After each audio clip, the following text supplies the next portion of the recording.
안녕하십니까. 여러분의 저녁 시간에 보탬이 되는 뉴스 플러스입니다.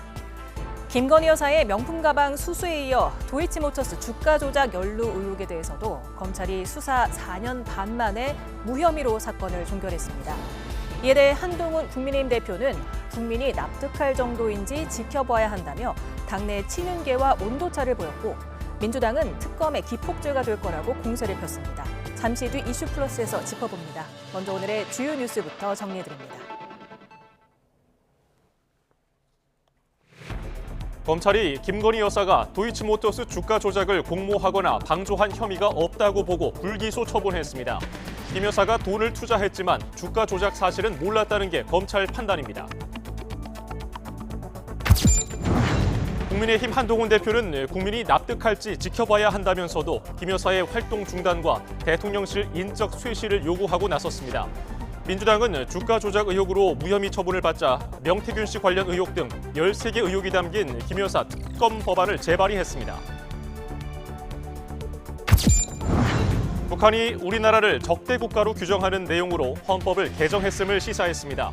우리 정부는 북한의 개헌은 반통일적, 반민족적이라고 규탄했습니다.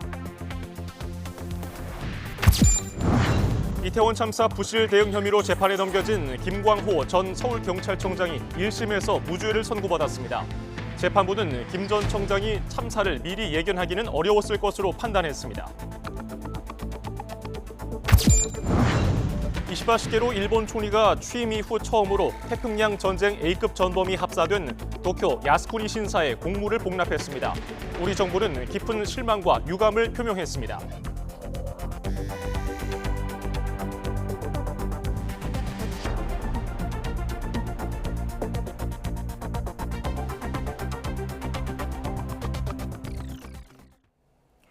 사 년 반 동안 김건희 여사의 도이치모터스 주가 조작 의혹을 수사해온 검찰이 김 여사에 대해 불기소 처분을 내렸습니다. 시세를 조종하고 있다는 사실을 인식하지 못했고 범행에 가담한 증거가 없다는 이유에서입니다. 권준수 기자입니다. 4년 넘게 진행된 김건희 여사의 도이치모터스 주가 조작 연루 의혹 사건이 무혐의로 마무리됐습니다. 투자를 잘 모르는 김 여사가 권오수 전 도이치모터스 회장을 믿고 수익을 내기 위해 계좌를 맡긴 것일 뿐 주가 조작에 가담하지 않은 것은 물론 범행 사실을 알지도 못했다는 게 검찰 판단입니다. 시세 조정 범행을 인식 또는 예견하면서 계좌 관리를 위탁하거나 직접 주식 거래를 하였다고 보기 어려워 검찰이 주가 조작에 연루됐다고 의심했던 김 여사 계좌는 모두 6개. 법원은 이 가운데 3개가 시세 조종에 동원됐다고 봤습니다.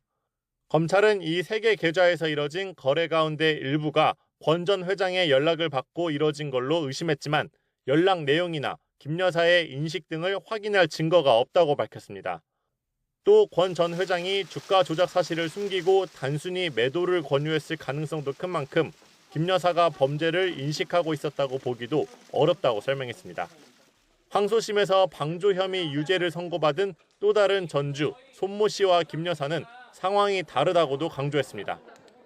손 씨는 대량의 자금을 활용해 공격적인 거래를 해온 전문 투자자고 시세 조정을 논의한 문자 메시지 등 객관적 물증이 있고 관계자 진술도 뒷받침되지만 김 여사는 주범들과 직접 연락을 주고받은 적이 아예 없다는 겁니다.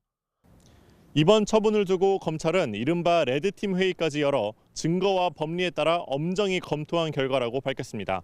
그러나 명품 가방 사건에 이어 잇따라 무혐의 결론이 나온 만큼 봐주기 수사가 이뤄진 게 아니냐는 지적은 피하기 어려울 것으로 보입니다. YTN 권준수입니다. 도이치 주가 조작 개입 의혹 사건은 4년 반 동안 수사가 이어지면서 각종 논란의 중심에 있었습니다. 총장 수사지휘권 배제에 특혜 수사 논란은 물론 시간 끌기라는 비판도 이어졌습니다. 김다현 기자가 사건 일지를 정리했습니다. 도이치모터스 주가 조작 의혹 수사는 지난 2020년 4월 열린민주당의 고발로 시작됐습니다. 많은 의혹이 제기됐음에도 불구하고 뚜렷한 수사의 진전이 없어서 시민들의 어떤 바람을 대신해서 저희가 대리한다는 생각으로 고발장을 내게 되었습니다. 같은 해 10월 추미애 당시 법무부 장관은 도이치 사건에 대한 검찰총장의 수사지휘권을 박탈했습니다. 당시 검찰총장이었던 윤석열 대통령의 부인 김건희 여사가 연루된 사건이라는 이유였습니다. 이후 수사팀은 핵심 인물인 권오수 전 도이치모터스 회장 등 9명을 재판에 넘겼고 이들 가운데 7명이 지난해 2월 1심에서 유죄를 선고받았습니다. 이어진 항소심은 무죄를 선고받은 나머지 2명에게도 유죄 판결을 내렸는데 김 여사처럼 전주로 지목된 손모 씨의 방조 혐의를 인정하기도 했습니다. 두 차례 서면 조사만 받았던 김 여사도 강도 높게 수사해야 한다는 목소리가 정치권을 중심으로 나왔지만 김 여사에 대한 대면 조사는 고발이 접수된 지 4년 3개월이 지나서야 이루어졌습니다. 그마저도 검사가 대통령 경호처 시설에 출장을 나가 휴대전화까지 반납한 채 조사하는 형태여서 특혜조사라는 비판이 나왔습니다. 여기에 수사지휘권이 배제됐다는 이유로 당시 이원석 검찰총장에게 조사를 사후 보고해 총장 패싱 논란이 일기도 했습니다. 도이치모터스 주가 조작 의혹은 수사 내내 많은 진통을 겪었습니다. 결국 불기소 결론이 내려졌지만 검찰이 4년 6개월 동안 시간만 끈 것 아니냐는 지적과 특검을 둘러싼 정치적 후폭풍이 만만치 않을 것으로 보입니다. YTN 김다현입니다. 검찰이 도이치모터스 주가 조작 의혹에 연루됐던 김건희 여사를 무혐의 처분하자 국민의힘 한동훈 대표는 국민이 납득할 만한 설명인지 지켜볼 필요가 있다는 뼈 있는 말을 던졌습니다. 오전에는 김 여사의 대외 활동 중단과 의혹 규명 협조를 촉구하기도 했는데 민주당은 세 번째 김 여사 특검법을 발의한 데 이어서 검찰총장 탄핵 카드까지 꺼내들었습니다. 취재기자 연결합니다. 나혜인 기자. 네, 국회입니다. 네, 정치권 반응 살펴보겠습니다. 먼저 여당부터 전해주시죠. 네, 국민의힘 한동훈 대표는 국회에서 기자들과 만나 국민이 보기에 오늘 검찰이 내놓은 설명이 납득할 만한지 지켜볼 필요가 있다고 말했습니다. 수사 종결에 앞서 국민이 납득할 만한 결과를 내야 한다고 했던 기존 언급과 같은 맥락으로 들립니다. 수사 기록을 다 알 수 없으니 뭐라고 판단하기는 어렵습니다만 오늘 검찰의 설명이 국민이 납득하실 수 있을 정도인지 지켜볼 필요가 있다라고 생각합니다. 한 대표는 무엇보다 중요한 건 국민의 우려를 불식시킬 수 있는 조치가 필요하다고 거듭 강조했습니다. 한 대표는 아침 최고위원회의에서 김 여사의 대외 활동 중단과 대통령실 인적 쇄신을 촉구했고 의혹을 규명하기 위한 절차에 협조하라고 요구했습니다. 김 여사 문제는 중요한 문제라며 다음 주 성사될 거로 보이는 윤석열 대통령과 면담 자리에서도 거론할 가능성을 시사했습니다. 어제 재보궐선거에서 나쁘지 않은 결과를 받아든 뒤 곧바로 대통령실을 향해 강도 높은 쇄신을 압박하는 모습입니다. 김 여사 무혐의 처분을 놓고 여당 내부에선 다소 온도차도 감지됩니다. 서범수 사무총장은 오전에 기자들과 만나 구체적인 수사 상황은 모르지만 검찰의 결론에 국민이 의아해야 할 것 같다고 언급했는데 친윤계로 분류되는 의원들은 금융감독원 국정감사장 등에서 기소 여부를 감정적으로 결정할 순 없는 거라며 김 여사를 엄호했습니다. 예, 야당은 김 여사를 향해서 공세 수위를 높이고 있죠. 네, 더불어민주당은 검찰을 원색적으로 비난하면서 심우정 검찰총장과 이창수 서울중앙지검장 등 지휘부 탄핵을 추진하겠다고 밝혔습니다. 김민석 최고위원은 조금 전 기자회견을 열고 검찰을 김 여사의 집단 국선 변호인 또 범죄 은폐 공범이라고 규정하면서 최대한 이른 시일 안에 탄핵 절차를 시작하겠다고 말했습니다. 민주당은 또 오늘 오전 검찰이 수사 결과를 발표하기 직전 세 번째 김 여사 특검법을 발의했습니다. 도이치 사건은 물론 최근 명태균 씨 폭로로 확산한 공천 개입 의혹과 불법 여론조사 의혹 등을 추가해 모두 13가지 의혹을 수사 대상으로 적시했습니다. 박찬대 원내대표는 검찰의 수사 의지가 없다는 점이 확인된 만큼 특검으로 진실을 밝히겠다며 윤석열 대통령이 이번에도 거부하면 정권 몰락은 더 빨라질 거라고 주장했습니다. 오리발과 발뺌으로 일관하다간 자신들이 스스로 판 수렁에서 영원히 빠져나오지 못할 수도 있습니다. 지난 대선 기간에 도대체 무슨 일이 있었는지 숨김없이 낱낱이 국민께 고하고 잘못이 있었다면 사과해야 합니다. 네, 어제 재보선은 사실상 무승부로 끝났는데요. 여야는 어떻게 평가하고 있습니까? 네, 먼저 집권 여당인 국민의힘에선 선방했다는 평가가 지배적입니다. 한동훈 대표 측 인사로 분류되는 당 핵심 관계자는 부산 금정과 인천 강화 같은 지역에서 승리한 건 선거 기간 한 대표가 국민 눈높이에 맞는 소리를 냈기 때문이라고 추켜 세웠습니다. 친윤계 의원들 역시 한 대표가 지휘한 선거에서 이겼으니 잘한 건 잘한 거라고 호평했지만 일각에선 자중하라는 목소리도 나왔습니다. 권성동 의원은 YTN 라디오 인터뷰에서 용산도 한 대표도 모두 자제해야 한다며 당원의 뜻은 한 대표가 대통령과 맞서 싸우라는 게 아니라 변화를 위해 함께 노력하라는 거라고 지적했습니다. 민주당에선 부산 금정에서의 패배가 아프지만 전통적 지지 기반인 호남 지역을 수성한 데 의미를 두는 분위기가 읽힙니다. 당 핵심 관계자는 지난 총선에 이어 여당 강세 지역에선 정권 심판론이 거세게 일수록 보수 진영이 결집하는 것 같다고 평가했습니다. 다만 인천 강화에선 민주당 후보 득표율도 만만치 않았다며 정권에 분노한 민심이 야당 지지로 옮겨가고 있다는 주장도 나왔습니다. 지금까지 국회에서 YTN 나혜인입니다.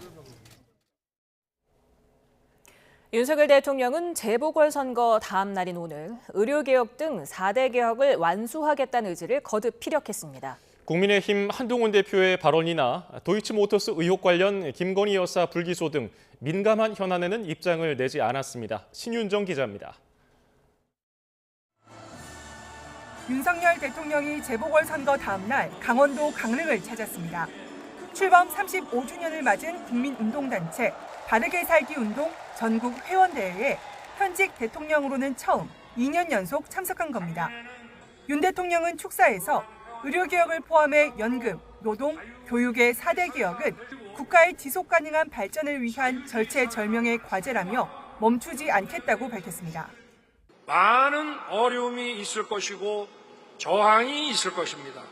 하지만 저는 여러분과 함께 이 4대 개혁을 반드시 완수할 것입니다.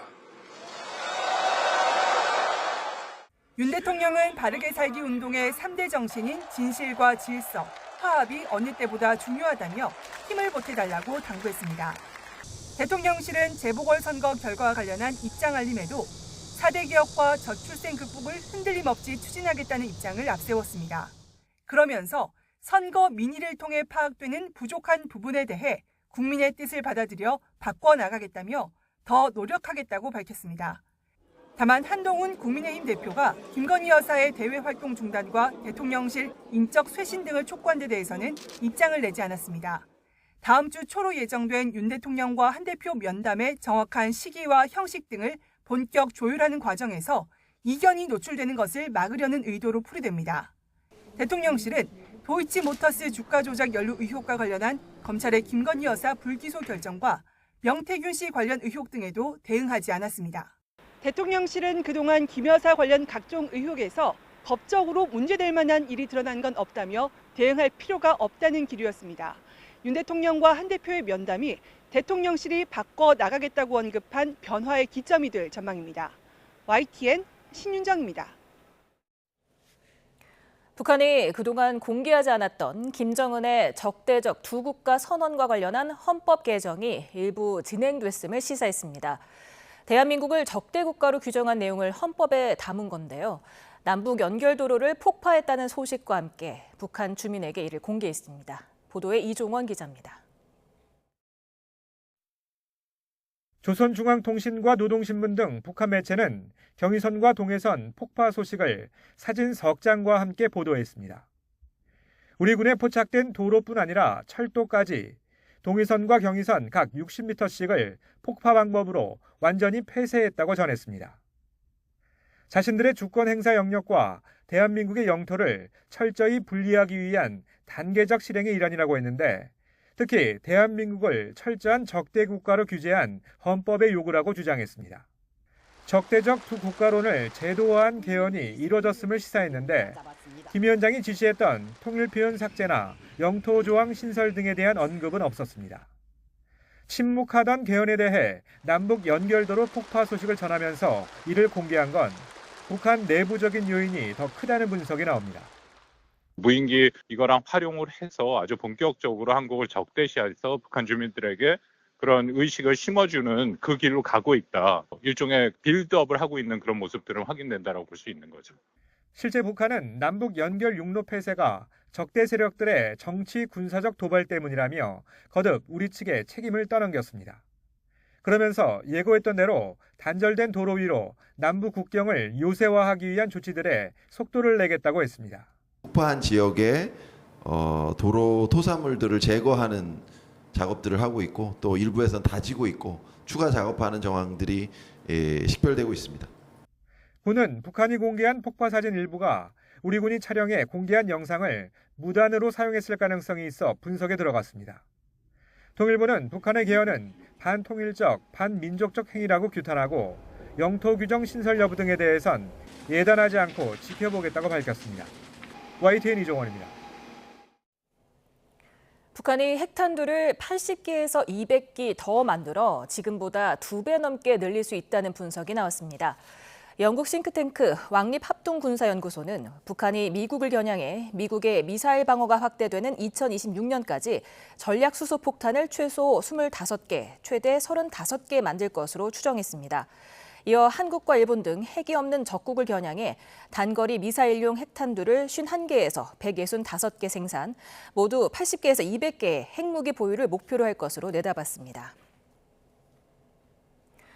정부는 북한이 우크라이나에서 전쟁 중인 러시아를 돕기 위해 파병했다는 보도가 이어지는 데 대해 사실일 경우 매우 심각한 사안이라고 밝혔습니다. 이재용 외교부 대변인은 우리 정부는 북한의 러시아 파병 관련 보도가 사실일 가능성을 염두에 두고 관련 동향을 면밀히 주시하면서 사실 확인을 위해 노력하고 있다는 입장을 재차 강조했습니다. 그러면서 해당 보도가 사실이라면 북한이 러시아에 대한 무기 거래에 더해 직접 전쟁에 참여하는 걸 의미한다며 매우 심각한 사안으로 본다고 말했습니다. 이태원 참사 당시 인파가 몰릴 걸 예상하고도 적절하게 조치하지 않은 혐의로 재판에 넘겨진 김광호 전 서울경찰청장이 1심에서 무죄를 선고받았습니다. 재판부는 김 전 청장이 보고받은 내용만으로 참사를 예견하기 어려웠다고 판단했습니다. 배민혁 기자가 보도합니다. 재판부는 김광호 전 서울경찰청장이 참사를 예측할 수 없었고 사고를 안 뒤에도 바로 대응했다며 업무상 과실치사상 혐의에 대해 무죄를 선고했습니다. 서울경찰청장은 서울시 전체를 담당하는 만큼 용산경찰서의 정보보고에 의존할 수밖에 없는데 보고 내용을 볼 때 사고 우려나 대비가 필요하다는 정보까지는 파악할 수 없었을 것으로 판단했습니다. 또 사전에 다양한 부서의 안전대책 수립을 지시했고 당시 지시가 비현실적이거나 추상적인 수준에 불과하다고 단언하기 어렵다고 설명했습니다. 사고 보고를 받은 뒤에도 김 전 청장이 경찰 기동대 급파를 지시한 점을 언급하며 김 전 청장의 업무상 과실로 피해가 커졌다고 보기도 어렵다고 밝혔습니다. 사고 당시 서울청 상황관리관이었던 류미진 전 인사교육과장과 정대경 전 112 상황팀장에게도 무죄가 선고됐습니다. 재판부는 류 전 과장이 상황실을 벗어나 근무하면서 보고가 지연되지 않게 제대로 조치하지 않은 건 업무상 과실이라면서도 이로 인해 인명피해를 막지 못했다고 보기는 어렵다고 설명했습니다. 또 정 전 상황팀장도 출동 최고 단계인 코드제로 신고를 제대로 전파했지만 현장에 출동한 용산서 경찰관이 종결로 보고해 상황을 제대로 인지하기는 어려웠다고 판단했습니다. 앞서 법원은 역시 업무상 과실치사상 혐의로 재판에 넘겨진 박희영 용산구청장에게는 안전계획 수립 등의 의무가 없다며 무죄를, 이임재 전 용산서장에게는 사고 예견과 대응에 대한 법적 책임이 있다며 금고 3년을 선고했습니다. YTN 배민혁입니다. 이태원 참사 당시 부실 대응한 혐의로 재판에 넘겨진 김광호 전 서울경찰청장이 1심에서 무죄를 받자 유족들은 이제 누구에게 책임을 물어야 하냐며 분통을 터뜨렸습니다. 들어보겠습니다. 경찰의 업무를 다하지 않으면서 사람의 생명을 그렇게 많이 사망하게 만들었는데 죄가 없다면 도대체 159명의 아이들은 누구한테 책임을 물어야 됩니까? 왜 그 아이들은 하루아침에 거기서 목숨을 잃어야 할 수밖에 없는 겁니까? 사법부가 이렇듯 면죄부를 주기 시작한다면 대한민국의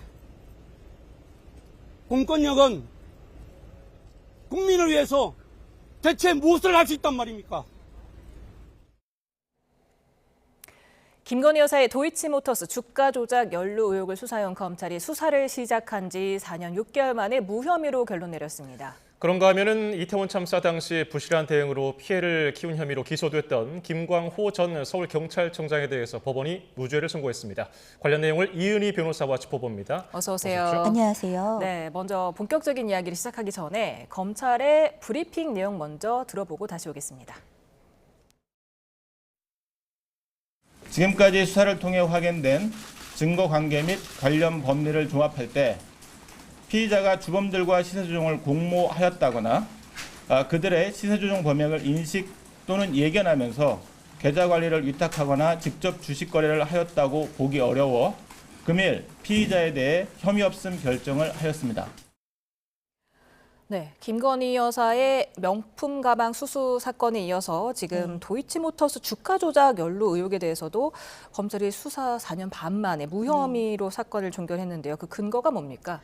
일단 이제 이 사건 자체의 시세 조정과 관련해서 이걸 알고 공모했다든가 아니면 이거를 예견하거나 인식할 수 있었지만 그럼에도 불구하고 이제 자기 그런 계좌나 이런 것들을 관리를 위탁했다든가 이제 이런 것들이 인정이 돼야 되는데 그런 부분들이 좀 이제 입증이 부족했다라고 이제 검찰에서는 이야기하는 것이고요. 이제 그 근거는 사실 이제 이 공모자들, 그러니까 직접적으로 행위했던 소위 우리가 주포라고 부르는 그런 사람들이 지금 직접적으로 김건희 여사가 알고 있었다라는 것에 대한 진술을 하고 있지 않거든요. 뭐 나눴던 직접적인 물증이 있는 게 아니고 이제 이런 상황이다 보니까 이런 나머지 이제 증거들에 대해서 이것 가지고는 부족하다라고 본 것으로 보입니다. 예. 그런데 1차 주포와 김건희 여사가 이제 통화를 한 사실이 이제 알려지기도 했는데 이 부분에 대한 판단이 그럼 어떻게 적용된 겁니까? 사실 이제 이 부분 이 통화 내용을 보면은 이제 왜 이게 오를 건데 왜 파냐 이제 이렇게 이야기를 해요. 이 주포가 이모 씨라고 하는 사람이 이제 그거에 대해서 이렇게 얘기를 하니까 김건희 여사가 알겠다라고 대답을 해요. 그런데 이 이모 씨가 이제 수사를 받으면서 썼던 자필 진술서에 보면은 수익 배분에 대한 이야기가 나옵니다. 그러니까 이제 한마디로 이 계좌의 주인이 이제 돈을 벌면 자기도 수익을 받는 거예요. 뭐 30%, 40% 이런 식으로 그 이야기를 한 것은 대주주였던 권오수였다라고 이야기하지만 그 자리에 이제 김건희 여사가 있었다라고 이야기를 했어요. 그런데 이런 중에 현재 이 부분에 대해서는 이 주포인 이모 씨가 진술을 더 이상 하고 있지 않고 그런 중에 이제 이런 것들을 종합해서 본다면 어떤 시각에서 볼 때는 김건희 여사가 이 이모 씨가 이제 좀 이런 주포자다라는 거에 대한 인식이 있었을 수도 있지 않겠냐. 그리고 그런 시기에 본인은 사실 통화하지 않았을 때다. 이제 연락이 끊겨졌을 때다라고 했지만 그런 시점에 통화를 하지 않았냐. 이 수사가 본격화되는 시점에 이제 이런 이야기들이 있는 거죠. 그러니까 이렇게 나와 있는 여러 가지들이 직접적인 증거는 아니지만 이런 어떤 의심을 받을 만한 이제 그런 의심을 살 만한 이야기들이 있다 보니까 지금 이제 이 수사의 결과를 놓고 많은 이야기들이 의견들이 충돌하고 있는 중입니다. 네, 지금 4년 반 만에 지금 수사 4년 반 만에 무혐의로 종결 처리됐는데 왜 이렇게 오래 걸렸습니까? 사실 이 사건이 도이치모터스 이제 주가 조작과 관련된 사건이 수사가 본격화된 건 2020년 9월경부터였습니다.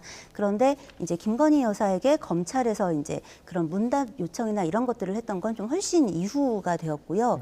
그래서 결국 2021년 말에 이제 김건희 여사가 그거에 대한 어떤 문답서, 질의에 대한 이제 답변서 같은 걸 보내요.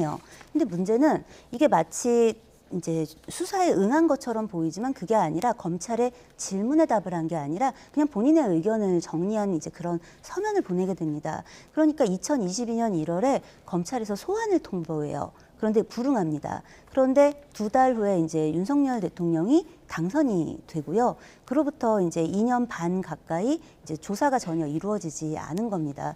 그래서 이제 이런 부분들을 놓고 이제 일각에서는 조사가 제대로 이루어졌다라고 볼 수 있겠냐 이제 이런 의혹들이 있는 것이죠. 예. 앞서 검찰이 김건희 여사가 그 계좌가 주가 조작에 동원되는 것을 인지하지 못했고 뭐 관련 증거도 불충분하다는 그런 설명을 또 해주셨는데, 근데 또 이종호 블랙펄 인베스트먼트 대표와 통화한 사실, 이종호 대표는 이 시세 조정에 가담한 혐의가 있는데 이 통화 사실도 공개가 됐거든요. 이 점은 검찰이 어떻게 받아들인 겁니까? 그러니까 방금 전에 말씀드린 게 사실 그 부분인데 이제 뭐 이 시세에 대해 이제 이렇게 이제 주가 조작한 것에 대한 직접적으로 알았다라는 대화를 한 내역이라든가 이제 그것에 대한 진술은 없는 거예요, 이모 씨의. 그런데 이런 정도의 대화면 알고 있었던 거 아니야? 라고 볼 만한 이제 그런 대화가 이제 그렇게 볼 수도 있는 대화가 옳을 텐데 왜 그러냐, 냅둬라, 알겠다, 뭐 이런 대화가 있었다든가 그 대화가 이루어진 시점이라든가 이제 그리고 그런 어떤 수익 배분에 대한 것들을 김건희 여사도 알고 있었을 것으로 보이는 이제 자필 진술서가 있었는데 그 후 한마디로 이모 씨가 입을 다물어 버린 어떤 상황이라든가 이런 것들이 이제 전체적으로 이제 이 수사가 지연되고 여러 가지 이제 김건희 여사의 신분이 바뀌었잖아요. 이제 당선인 전에 그 부인이었던 것과 대통령의 부인이 되는 어떤 상황 이런 것들이 영향이 없겠느냐 같은 이제 이런 충돌들이 있는 것이죠. 의견 안에는. 근데 앞서 전주 손모 씨는 항소심에서 방조 혐의로 유죄를 받았는데 김건희 여사와 어떤 점이 다른 건지 한번 다시 짚어주시죠. 일단 이 손모 씨라는 분은 전문 투자가예요. 그리고 이제 김건희 여사 같은 경우는 일반 투자자, 그러니까 전문적으로 했느냐 아니냐가 있고 이제 그러다 보니까 과거에 자기가 이제 어떤 세력에 이제 동원된 그러니까 자기의 계좌나 이제 이런 것들이 동원이 된 적이 있느냐 없느냐 이제 이 차이가 있는 것이죠. 그리고 지금 아까 왜 이제 주변에 이제 이런 주범들의 진술이 지금 김건희 여사에 대해서는 없다라고 말씀을 드렸는데 지금 이제 손 씨에 대해서는 주가 관리를 알고 있었다라는 이제 주범들의 진술이 있는 거예요. 관련된 이제 조금 물증들도 있고요. 이제 그런 차이들 때문에 손모 씨 정도면 이건 알고 있었다 예견하는데 이제 예견하면서도 그 계좌 관리를 맡긴 것이다. 그렇다라고 한다면 이런 주가 조작에 그 알면서도 여기에 협조한 거니까 방조 혐의가 인정된다라고 본 것이고 지금 이제 그 부분에서 김건희 여사에 대해서는 좀 인정하기 어렵다라는 판단을 이제 검찰이 내린 상황인 것이죠. 그리고 또 흔히 말하는 주포들의 인식이 또 검찰의 불기소를 불러왔다는 그런 얘기도 있더라고요. 그럼 어떤 대화를 나눴기 때문에 검찰이 이런 결정을 내렸을까요? 이 수사가 본격화되기 좀 전에 이 주포자라고 얘기되는 사람 중에 이모 씨가 있고 이제 김모 씨가 있는데 이들 간에 이제 대화가 있습니다. 이제 그 대화를 보면 뭐 김건희 여사는 아무것도 모른다. 그 사람은 자기 사업이나 안다. 뭐 이런 식의 그런 식의 이야기가 나오고 이제 주범으로 이제 지금 나오는 그 대주주였던 김호수 씨가 주도했다. 이제 그래서 이제 김 여사는 뭐 피해자다 이런 식의 이제 대화가 있는 거예요. 그런데 이제 이런 부분에 있어서도 그 주포자 중 김모 씨 같은 경우는 이제 그렇기 때문에 김건희 여사의 계좌가 이 권오수 씨에 의해서 통정 매매에 이용됐다라고 하고 있는데 또 이제 김건희 여사는 아니다. 내가 내 계좌 내가 관리 직접 했다. 그래서 나는 내 계좌를 그렇게 뭐 관리하라고 임의로 맡긴 적도 없다. 이제 이렇게 또 진술이 엇갈려요. 그러니까 이제 이런 부분들이 말끔하게 수사되었느냐의 부분에 있어서는 좀 그렇다라고 보기는 좀 어렵지 않겠나라는 생각이 듭니다. 검찰은 또 그 김건희 여사 모친이죠. 최은순 씨가 최은순 씨의 계좌가 권오수 전 회장 차명 계좌로 사용된 데 대해서 시세 조종 행위와 무관하게 투자 목적으로 계좌를 빌려준 것이다. 따라서 혐의 없음 처분한다고 밝혔는데 이게 투자 목적으로는 계좌를 빌려줘도 되는 겁니까? 사실 아니죠. 그러니까 물론 이제 내가 투자를 할 테니 뭐 투자 자문을 받는다든가 아니면은 뭐 은행에서 펀드를 한다든가 이제 이런 거는 모르겠는데 우리는 금융실명제를 하고 있는 거잖아요. 그러니까 이제 이런 부분에 있어서 나 대신 나에게 투자 자문을 해주면 내가 이렇게 관리할게 뭐 이런 것도 아니고 지금 엄밀히 얘기하면은 그냥 차명 계좌를 빌려준 형국인 거잖아요. 그러니까 이거는 또 별개의 잘못이 있습니다. 그러면은 같은 이유로 범행을 죄송합니다. 범행을 인식했다고 볼 만한 증거가 없다고 검찰은 역시 판단한 거예요. 사실 그 부분도 사실 김건희 여사와 마찬가지로 사실 이 통장이 주가 조작에 이용될 것이다라는 인식이 있었다고 볼 수 있겠느냐의 부분에서 그 입증이 부족하다라고 판단한 그런 경우라고 볼 수 있겠습니다. 어쨌든 뭐 투자 명목이든 어떤 명목이든 간에 타인에게 계좌를 빌려주면 안 된다는 건 사실 국민적인 그렇습니다. 상식인데 이것에 대해서는 기소할 검찰의 의지가 없는 걸까요? 그렇죠. 그거는 이제 검찰의 사실 의지 문제가 아닐까라고 생각이 들고요. 뭐 이 사건에서 기소하지 않았다, 그러니 명백히 잘못이다, 뭐 이렇게 얘기할 수 있는 것까지는 아니겠지만 결국 모든 건 의지의 문제 아니겠느냐 싶습니다. 예. 그리고 검찰이 이번 결정이 수사팀 전원의 일치된 의견이라고도 했고요. 또 레드팀이 가동됐다고 하던데 이건 어떤 내용입니까? 원래 이제 수심위 보통 수사심의위원회 같은 것들을 소집해서 이제 판단을 하는데 이 직전에 김건희 여사의 명품백 수수 문제 때문에 수심위를 열었었단 말이에요. 예. 그때는 또 수사팀의 의견과 수심위의 결론이 달랐어요. 그래서 굉장히 이제 비판에 직면했잖아요. 그 부분이 좀 상당한 부담이 있었을 것으로도 보이고 이제 검찰총장 입장은 내가 이게 수사지휘권이 없다 이 사건에 그러다 보니까 수사지휘권이 없기 때문에 이 수심위를 소집할 권한도 없다. 이제 이런 이제 이야기를 하고 있고 그래서 레드팀을 가동했다라는 겁니다. 레드팀이 뭐냐면 한마디로 이제 검사들을 모아서 이제 문제 제기를 하고 서로 이제 토론하고 쟁점 토론하고 면밀히 살펴본다는 거예요. 예. 그런데 사실 우리가 이제 형사소송법 배울 때 제일 먼저 배우는 게 이제 로스쿨이나 혹은 뭐 사법시험 체제에서도 그렇고 제일 먼저 배우는 게 검사 동일체의 원칙이라는 겁니다. 검사는 한 몸이다라는 거예요. 같은 목적을 갖고 한 방향으로 가는 어떤 그런 조직체인데 이 내부에서 레드팀이 가동됐다라는 게 사실은 국민들에게 어느 정도의 의혹을 해소해 줄 수 있을 것이냐는 좀 어려운 문제가 아니겠나라는 생각이 듭니다. 사실 검찰총장 수사지휘 권한이 여전히 배제된 것도 사실은 비판의 대상인데 어떻게 된 건지 다시 한번 짚어주시겠습니까? 그 이제 이 사건으로 이제 그 한마디로 어떻게 보면은 이제 대통령 측에서는 이 수사를 바라지 않잖아요. 근데 검찰총장 입장에서는 이제 이거를 수사해야 한다라는 국민들에게 또 보여줘야 되는 어떤 입장이 있는데 김건희 여사를 이제 소환해서 이제 조사를 요번에 하게 되는 2024년 7월에 소환해서 조사를 하게 되는 어떤 이 사건, 이 상황을 둘러싸고 비판의 이제 목소리가 높아지고 이제 이런 속에서 이제 검찰총장도 입장을 내고 했는데 이제 그런 상황에서 이 수사에서 배제되는 어떤 상황들로 이어진 그런 것을 알고 있습니다. 저는. 예. 어쨌든 지금 이렇게까지 결론이 나왔고 추가로 만약에 뭐 아까 통화 내용이라든지 거기서 또 다른 뭔가 증거가 될 만한 의혹들이 제기된다면은 검찰이 또 재수사에 나설 가능성이 있을까요? 그 검찰이 불기소를 할 때는요 증거불충분으로 인한 이제 어떤 무혐의 처분도 있고 뭐 예를 들어 당사자가 죽었다, 피해자가 죽어서 사망해가지고 뭐 기소를 할 수 없어, 공소권 없음, 뭐 이런 판단을 하기도 하고 뭐 기소유예 뭐 여러 가지 뭐 종류가 있습니다. 근데 이 경우는 증거불충분에 의한 무혐의 처분이란 말이죠. 그러니까 새로운 증거, 좀 더 확실한 증거가 있다면 기소는 가능합니다. 그런데 지금 상황에서 다른 증거가 뭔가 새롭게 제기되려면 주범 중 누군가가 뭐 예를 들어 자백을 하는 정도의 수준? 뭐 그런 것들이 나와야 되는데 그게 과연 쉬울까? 용이할까? 이건 좀 의문이 있습니다. 어찌됐든 지금 전국 최대 검찰청이라고 할 수 있는 서울중앙지검의 수사력이 투입된 두 사건에 대해서 보름 사이에 연달아 이렇게 무혐의가 나오면서 국민들이 납득할 수 있는지 한번 지켜봐야겠다는 국민의힘 한동훈 대표의 발언도 있었거든요. 어떻게 보십니까? 이게 그러니까 법리적으로 맞냐 틀리냐는 사실 뭐 제가 단언할 수 있는 건 아니겠죠. 그렇지만 국민들이 봤을 때 괜찮아의 문제가 남는 거예요. 예를 들면 지금 그 명품백 수수 같은 경우도 예를 들어 이게 일반적인 장관 부인, 뭐 어떤 정당의 대표의 부인, 만약에 이런 경우라면 국민들이 누군가는 그 사람이 부인인지 아닌지 누군지 모를 수 있잖아요. 그런데 영부인은 전 국민이 다 아는 사람이잖아요. 그런데 이제 이런 경우에 뭔가를 뇌물로 볼 수도 있는, 그러니까 누군가는 그릇된 어떤 금품 수수로 볼 수 있는 것을 했을 때 일반 공무원은 하위직 공무원이어도 3만 원 이상 받으면 징계받고 처벌되잖아요. 그런데 여기는 안 돼. 이런 사실 이런 판단을 내놓은 상황이란 말이죠. 이런 것들이 국민들에게 사실은 좀 납득을 시키기도 어렵지만 사실은 좀 국민들의 마음에 상실감이나 박탈감을 주는 부분이 분명히 있다. 이런 걸 어떻게 해소해야 될지에 대해서는 큰 숙제로 남았다고 보여집니다. 예. 다음 주제도 살펴보겠습니다. 이태원 참사에 부실하게 대응한 혐의로 재판에 넘겨졌던 김광호 전 서울경찰청장이 1심에서 무죄를 선고받았습니다.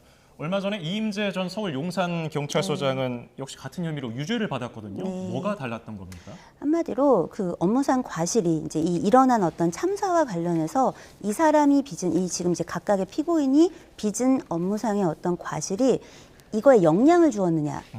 이제 이 어떤 사건의 어떤 그 구체적 액션을 하지 않은 게 이 사람의 그 어떤 책임의 범주에 있었다고 볼 수 있겠느냐. 이제 이 부분에서 용산 그 경찰서장에 대해서는 이 사람은 어떤 대책을 이 당시에 세웠어야 됐고 어떤 액션을 해야 될 액션을 하지 않음으로써 직접적인 어떤 이 피해의 발생에 기여했다라고 본 거예요. 그런데 이제 지금 이번에 이제 나온 경찰청장에 대한 어떤 서울경찰청장에 대한 그 무죄 판결 같은 경우는 업무상 과실, 그러니까 이 이제 지금 그 당시에 이 대책을 세우지 않았던 어떤 상황이 이제 구체적 어떤 대책을 세우지 않고 혹은 그날 어떤 구체적 대책을 내놓지 않은 게 이 사람의 업무의 과연 범위라고 볼 수 있을 것이냐, 혹은 업무의 범위에 있었다 하더라도 이거를 이 잘못해가지고 이 참사가 일어나는데 기여한 것으로 볼 수 있을 것이냐 해서 그 부분은 좀 어렵다, 증거가 부족하다라고 본 것입니다. 그런데 이 부분도 사실 조금 좀 안타까운 부분은 있습니다. 이제 왜 어떤 부분에서 그러냐면 지금 이런 식의 논리대로 따지자면 윗사람은 늘 위로 갈수록 책임이 없는 거예요. 그러니까 이게 뭐 기업이 됐든 어떤 이제 기관이 됐든 어떤 공무원 사회가 됐든 이 하단에서 말단에서 일을 하고 있는 사람들은 책임이 더 있고 오히려 위로 올라갈수록 보고를 뭐 받을 수 있는 거에 한정이 돼 있고 뭐 그 부분을 뭐 중간에서 제대로 보고하지 않거나 제대로 대책을 세우지 않거나 해서 위에서 잘 몰랐으면 업무상 과실이라고 볼 수 없어. 이렇게 사실 보는 거잖아요. 그럼 사실은 대부분의 보고를 위로 올라갈수록 간략하게 하게 되는데 어느 범주까지를 윗사람의 책임으로 볼 것이냐 해서 아이러니하게도 위로 올라갈수록 큰 문제에는 책임이 없다라는 결론에 도달하게 되잖아요. 그래서 이런 부분은 어떻게 생각해야 될지는 항소심에서 격돌될 어떤 쟁점의 부분으로 보입니다. 네.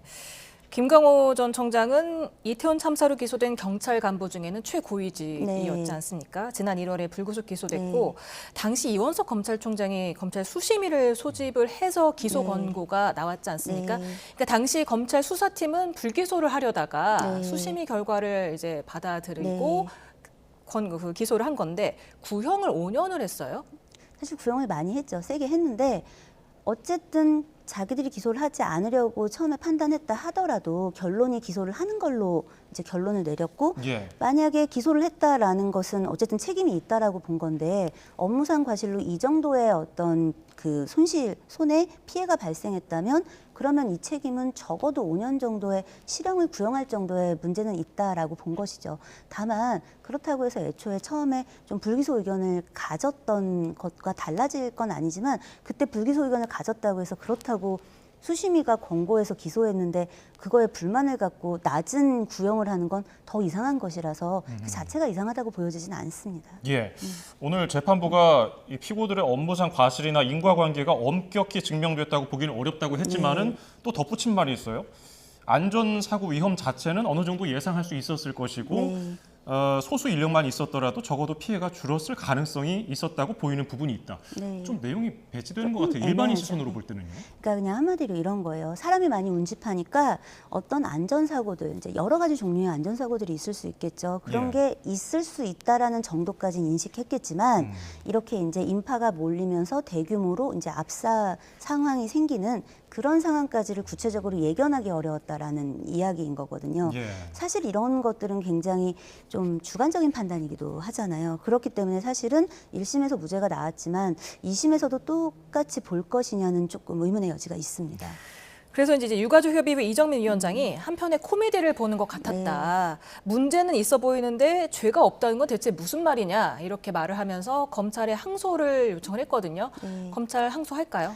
당연히 하겠죠. 이제 이게 사실 절차적으로 예를 들어 검사는 기소를 했는데 뭐 무죄가 나왔다든가 자기들이 구형한 것보다 낮게 나왔다면 검찰 입장에서는 아 이게 명백하게 무죄로 볼 수밖에 없는 증거가 나온 어떤 상황이 아니라면 당연히 항소를 합니다. 그래서 유가족이 이제 촉구하든 아니든 항소는 할 텐데 오히려 중요한 부분은 항소심에 가서 이제 지금 쟁점이 되는 이런 지점들을 어떻게 판단할 것이냐의 부분이 이제 남는 겁니다. 왜냐하면 이번에도 지금 검찰총장이 보고를 받으면서 이 할로윈 데이와 관련해서 2차례 정도 뭐 이거 좀 인력 강화해야 되는 거 아니야? 뭐 이런 얘기는 했다는 거예요. 예. 그런데 이제 쉽게 말해서 이 상황에서 별 문제 없습니다라고 아래에서 보고를 했어요. 그런데 이거를 하지만 그거 갖고는 안 될 것 같은데 좀 더 상세하게 해봐. 이렇게 하느냐, 이 의무까지를 볼 것이냐. 밑에서 계속 얘기를 하니까 그래? 별 문제가 없나 하고 지나가면 이 정도면 책임을 다했다고 볼 것이냐 이 문제거든요. 예. 그렇기 때문에 2심까지도 좀 지켜볼 여지가 있다라고 생각합니다. 알겠습니다. 자, 다음 주제도 살펴보겠습니다. 사진 촬영을 요청한 미성년 팬이 일행에게 폭행을 당한 사건과 관련해서 가수 제시가 어제 경찰에 출석을 했는데요. 자, 어떤 이야기를 남겼는지 듣고 와서 계속 이야기 나눠보겠습니다. 일단 때린 사람 빨리 찾았으면 좋겠고요. 벌 받았으면 좋겠고요. 제가 있는 대로 오늘 얘기 다 말씀하고 나오겠습니다. 그 당일 가해자를 처음 보신 게 맞아요? 받고 나서 저희가 다시 또 설명을 드리던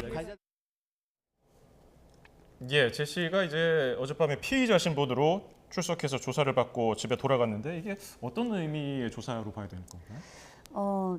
이게 지금 피의자냐 이제 참고인이냐에 따라서 피의자는 한마디로 그 같이 책임이 있는 형사법상 책임이 있을 때는 피의자로 소환을 하는 것이고요. 예. 이제 참고인 한마디로 증인이라든가 이제 직접 증인이 될 수 있느냐 없느냐 부분을 가늠하기 위해서 이제 일행이 아니었지만 그 주변에 뭐 있었든 이 상황을 알만한 사람이면 이제 참고인으로 소환을 하게 됩니다. 예. 그런데 이제 저 상황에서 폭행에 직접적으로 가담을 했는지는 잘 모르겠는데 아직까지 알 수가 없는데 다만 약간 그 내놓은 해명에는 약간 의문이 있습니다. 왜냐하면 처음 본 사람이었다라는 말과 일행이 아니었다는 말은 다른 말이에요.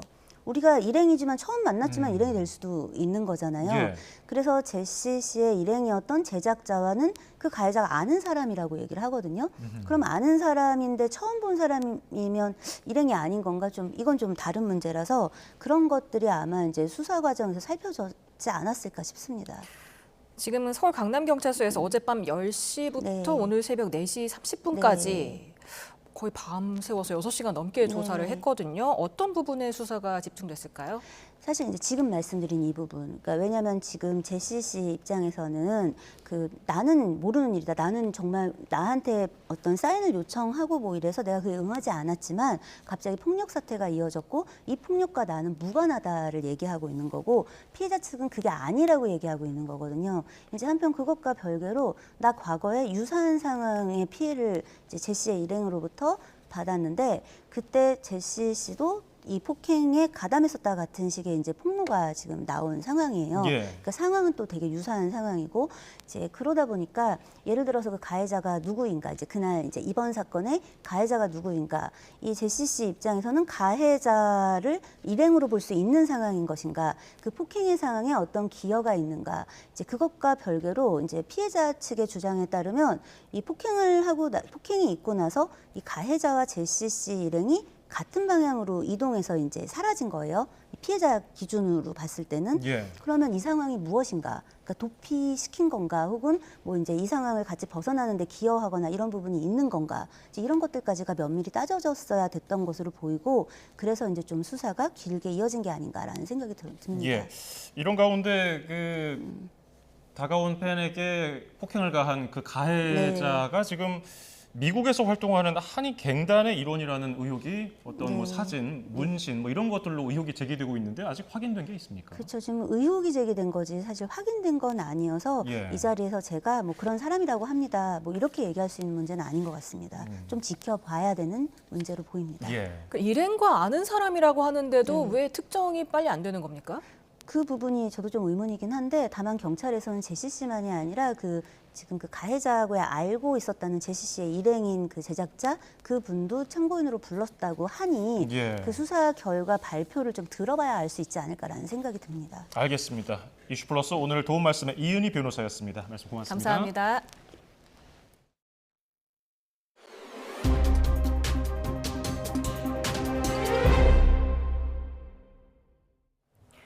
내일과 모레 사이 전국에 돌풍을 동반한 가을 호우가 예고됐습니다. 특히 강원 동해안에는 최고 120mm까지 많은 비가 내리고 산간에는 첫눈이 올 가능성이 있는데요. 비가 그친 뒤에는 추위가 찾아와서 서울 등 아침 기온이 한 자릿수로 크게 떨어집니다. 정희훈 기자입니다. 깊어가는 가을을 시기라도 하듯 전국에 마치 여름철 같은 호우가 예고됐습니다. 서해상에서 강하게 발달한 저기압이 내륙으로 유입되면서 내일과 모레 사이 돌풍을 동반한 강한 비가 내릴 것으로 보이기 때문입니다. 특히 북쪽에서는 한기를 동반한 북풍이, 남쪽에서는 더운 성질의 강한 바람이 유입돼 비구름이 더 강하게 발달하겠습니다. 기상청은 이번 비로 강원 동해안과 산간에 최고 120mm 이상의 가을 호우가 쏟아지고 부산 등 남해안에도 최고 100mm 이상의 많은 비가 내리겠다고 밝혔습니다. 특히 경기 북동부 등 수도권 일부와 강원, 충청 내륙에도 최고 80mm 이상의 많은 비가 예고됐습니다. 또 기온이 낮은 강원 산간에는 올가을 들어 처음으로 첫눈이 내릴 가능성도 있습니다. 금요일과 토요일 발달한 저기압이 통과하면서 전국적으로 많은 강수가 예상되는데요.